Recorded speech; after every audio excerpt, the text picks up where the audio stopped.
పీతలు మన మహాసముద్రాల యొక్క అడుగున మరియు తీరప్రాంతాలలో కనిపించే ఆసక్తికరమైన జలచరాలు. వాటికి 10 కాళ్లు ఉంటాయి. వాటిలో ముందు జత బలమైన పంజాలుగా అభివృద్ధి చెంది ఉంటాయి. ఈ పంజాలు ఆహారాన్ని పట్టుకోవడానికి, రక్షించుకోవడానికి మరియు కొన్నిసార్లు కమ్యూనికేట్ చేయడానికి కూడా ఉపయోగపడతాయి. పీతల శరీరం గట్టి కైటినస్ షెల్తో కప్పబడి ఉంటుంది. ఇది వాటికి రక్షణ కల్పిస్తుంది. అనేక రకాల పీతలు సముద్రంలో నివసిస్తాయి. వాటి పరిమాణం, ఆకారం మరియు ఆవాసాలు మారుతూ ఉంటాయి. కొన్ని చిన్నవిగా ఉంటే, జపనీస్ స్పైడర్ క్రాబ్ వంటివి చాలా పెద్దవిగా ఉంటాయి. వాటి కాలుల వ్యాప్తి 3.7 మీటర్ల వరకు ఉంటుంది. పీతలు వివిధ రకాల సముద్రపు అడుగు భాగాలలో కనిపిస్తాయి. రాతి తీరాలు, ఇసుక నేలలు మరియు పగడపు దిబ్బల వంటి వాటిలో నివసిస్తాయి.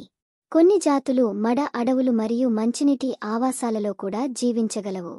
పీతలు సర్వభక్షకాలు, అంటే అవి వివిధ రకాల ఆహారాన్ని తింటాయి. ఇందులో ఆల్గే, చిన్న చేపలు, మొలస్క్లు మరియు ఇతర క్రస్టేసియన్లు ఉంటాయి. అవి చనిపోయిన జంతువులు మరియు మొక్కలను కూడా తింటాయి. పీతలు ఆహారం కోసం వెతకడానికి మరియు శత్రువుల నుండి తప్పించుకోవడానికి వాటి కాళ్లను ఉపయోగించి పక్కకు నడుస్తాయి. వాటికి మంచి దృష్టి ఉంటుంది మరియు అవి తమ పరిసరాల గురించి బాగా తెలుసుకుంటాయి. ఆడపీతలు తమ గుడ్లను తమ శరీరం కింద మోస్తాయి మరియు అవి పొదిగే వరకు వాటిని సంరక్షిస్తాయి. చిన్న పీతలు లార్వా దశ నుండి అనేక మార్పులు చెంది చివరికి చిన్న పీతలుగా అభివృద్ధి చెందుతాయి. పీతలు సముద్ర పర్యావరణ వ్యవస్థలో ముఖ్యమైన పాత్ర పోషిస్తాయి.